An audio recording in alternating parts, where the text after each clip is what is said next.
All right, welcome.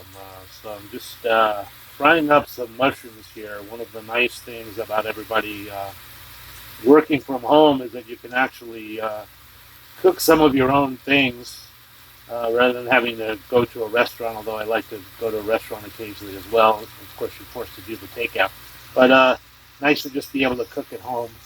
Been cooking lots of stuff lately. Some curry dishes. Love to make some curry over rice.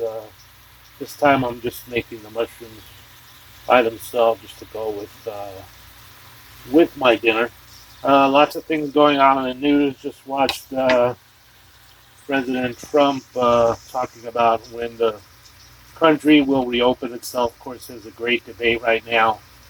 Lots of people want to get the country open sooner rather than later, but if you open it too soon, that puts people at risk. And if you open it too late, then lots of those small businesses will fail and lots of people will have financial problems. So, yeah, it's not a really easy answer. This is something, I've been through a lot of my life, been through hurricanes and earthquakes and fires and all kinds of things, but never through a pandemic. So, most of us have not been through this. So, it's going to be a difficult thing. And hope you and your family are safe. And we'll just have to find our way through this thing. Okay, this is John. Thanks for watching.